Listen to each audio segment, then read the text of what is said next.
देवकी अलि सन्चो भएको छ एकछिन खेततिर गएर आउँछ है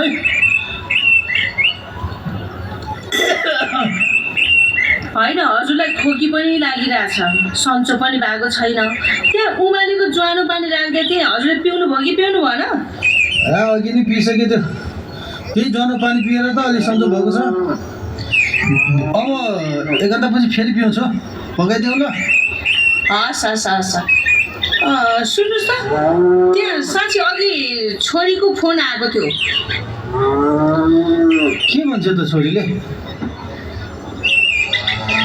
बाबालाई खोकी लागेको निको भएको छैन भने लिन आउने रे के छोरी काठमाडौँबाट जचाएर पठाइदिन्छु रे मैले बिस्तारै तेरो बाबालाई खोकी निकै हुँदैछ भनिदिएको छु हो ठिक भन्यो अब मलाई पनि अहिले बस यात्रा गर्ने मनै छैन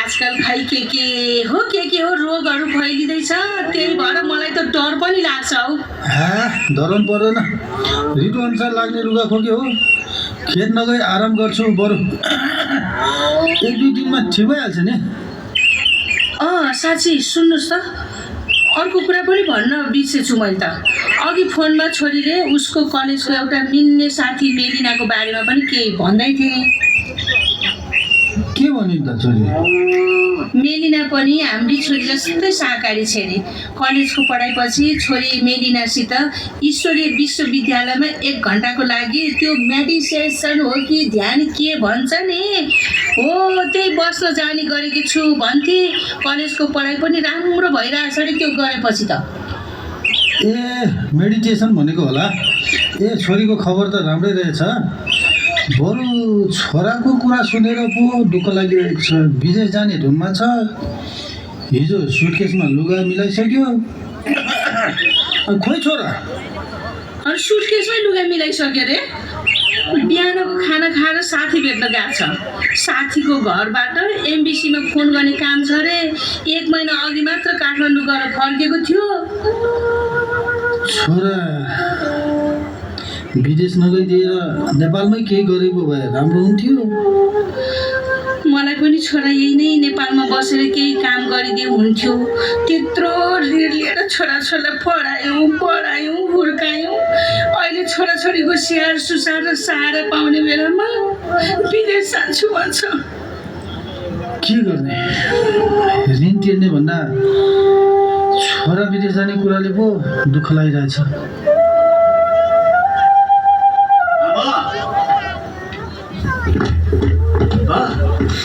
खुसीको कुरा सुनाउँछु नि म मेरो विदेश जाने भिसा आयो रे अब म त विदेश जाने हो त्यो बेला आज नाइटै गाडी समात्छु बुवा म हुन्छ नि आमा बाबु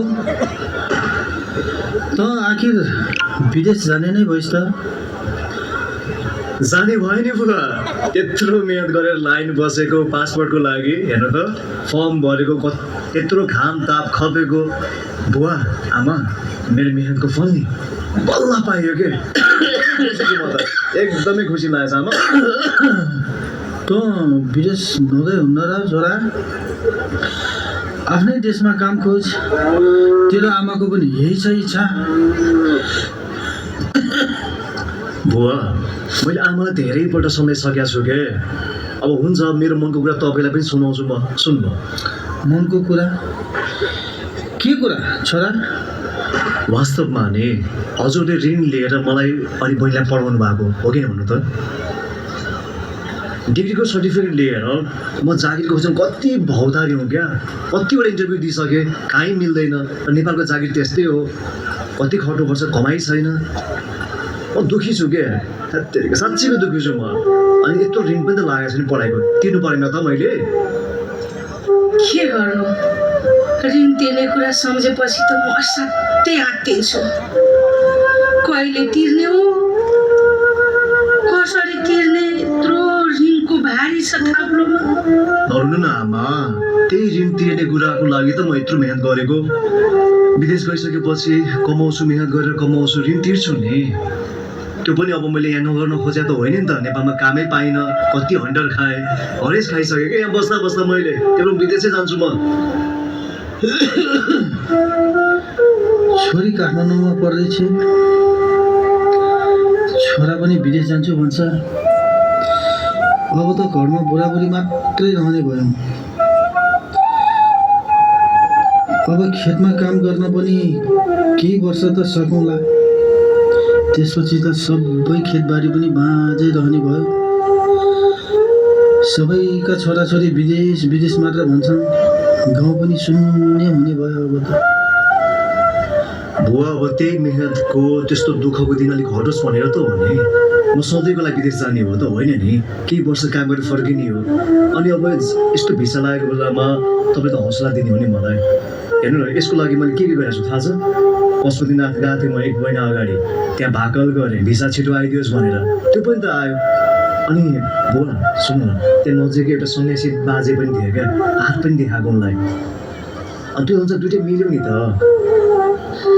सन्यासीले तेरो हात हेऱ्यो अरे, तैँले सन्यासीलाई हात देखाएर के भने त?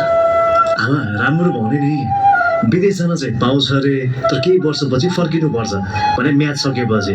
अब बुवाको इच्छा पनि त्यही त छ नि, गाउँ फर्कियोस्, हेरविचार गरोस् भन्ने कुरा त्यो पनि छ। तर एउटा प्रीति दोष छ अरे क्या आमा, त्यो दोषलाई हटाउन मैले चाहिँ शनिबारको दिन बिहानै नुहाइ धुवाइ गरेर प्रीतिलाई जल चढाउनुपर्छ। अनि दुःखी गरेको बेला मैले सकेको जति क्या, अब सबै त सक्दिनँ, अलिकति दान गर्ने। अनि सोमबारको दिन चाहिँ भगवान् शिवलाई सम्झेर जल चढाउनुपर्छ मैले। आमा मैले त्यो काम गर्दै आइरहेको छु कि, त्यही भएर त यो मेरो भिसा छिटै आएको हो नि। लौ त, सन्यासीले भनेको कुरा पनि मिल्यो, मेरो छोरा विदेशबाट फर्कियोस्। ए सन्देशको बुवा, अब निराश भएर काम छैन, खुसी भएर बिदा गरौँ।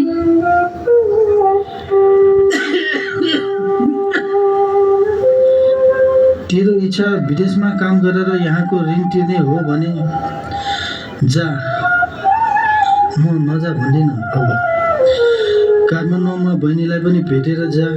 विदेश गएपछि हामीलाई नबिर्से, यो माटोलाई नबिर्से, हामी बुढाबुढी भएको आमा बुवालाई नबिर्से है छोरा।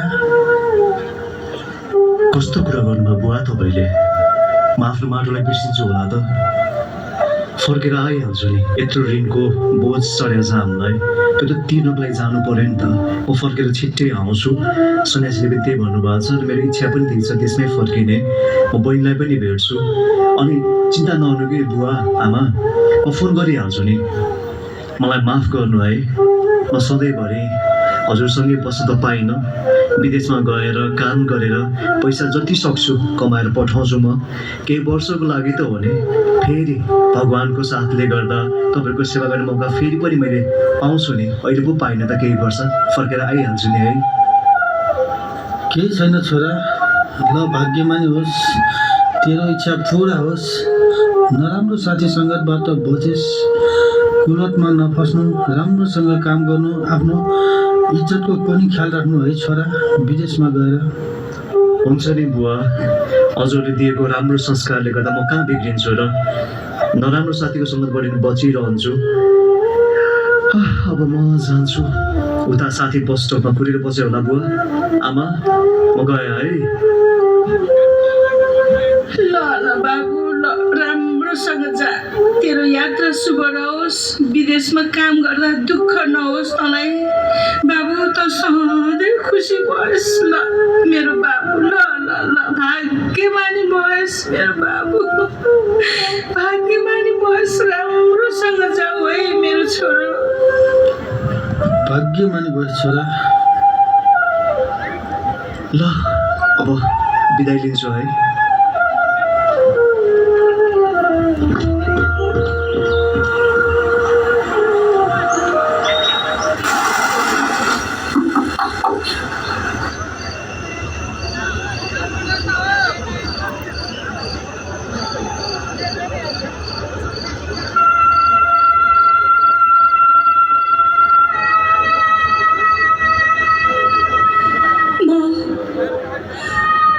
कसलाई गुहारौँ? हे पशुपतिनाथ, मेरो छातीमा टेकेर सगरमाथा चुम्नेहरू धेरै छन्। पशुपतिनाथको आँगनमा पुगेर बिन्ती गर्दै विदेश जानको लागि भिसा माग्नेहरू धेरै छन्, तर मेरो छातीमा घाउ बनाएर मेरा सन्तानहरू झोला बोक्दै युवाहरू दिन प्रतिदिन आउँछन्, भोग लगाउन, दान दिन आउँछन्। तर आफूलाई जन्म दिने बाबुआमालाई एक्लै अशक्त र भोकै छोडेर विदेश जान्छन्। कैयौँ वर्षको पर्खाइपछि आमा बुबालाई वृद्धाश्रममा शरण लिन बाध्य बनाउँछन्। हे बागमती, तिमी साक्षी छौ। यो देशका युवाहरू भगवानको दर्शन गरेर विदेश जाने भिसा पाऊ, विदेशमा सेटल हुन पाऊ भनेर वरदान माग्छन्। मैले चाहेको यो हुँदै होइन। हे पशुपतिनाथ, मैले यो चाहेको हुँदै होइन।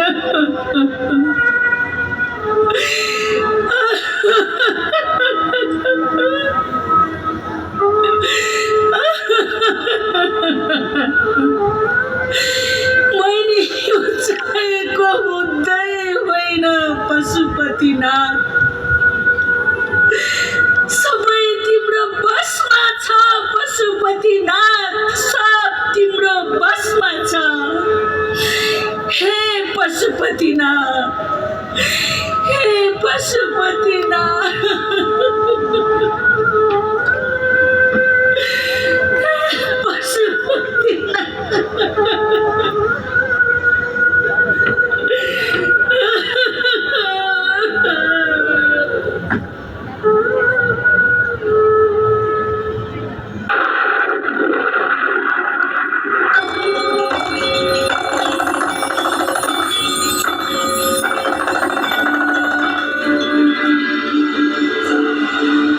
हे धरती माता, हे प्रकृति, तिमी अब यसरी नरो, आफ्नो आँसु पुछ, धैर्य गर। याद राख, म तिमी आत्माहरूको पिता शिव परमात्मा पशुपतिनाथ हुँ। मैले तिमी बच्चाहरूको कल्याणको लागि नै ब्रह्माको शरीर रूपी चोला धारण गरेर राजयोगको शिक्षा दिइरहेको छु। सत्कर्म र आत्म उत्थानको लागि यिनै श्वेत वस्त्रधारी ब्रह्मकुमारीहरूद्वारा आत्मा, परमात्मा, समय र कर्मको सत्य ज्ञान दिँदै आएको छु। त्यसैले हे मेरा प्यारा बच्चाहरू, अब जाग, बिउझ, म तिम्रो अगाडि बसेको छु, न कि कण कणमा। म त निराकार ज्योति बिन्दु स्वरूप हुँ। अब यो संसार बिस्तारै समृद्ध बन्दै जानेछ। तिमीहरूको दुःखका दिनहरू जानेछन् र चारैतिर सुख र शान्तिको संसार आउनेछ। बच्चा, युवा र वृद्ध लगायत सम्पूर्ण जीवजन्तुले आफ्नो जीवन खुसीमा बिताउनेछन्।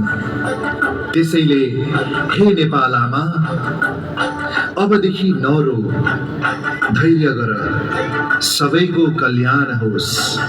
यही वरदान छ मेरा सबै बच्चाहरूलाई।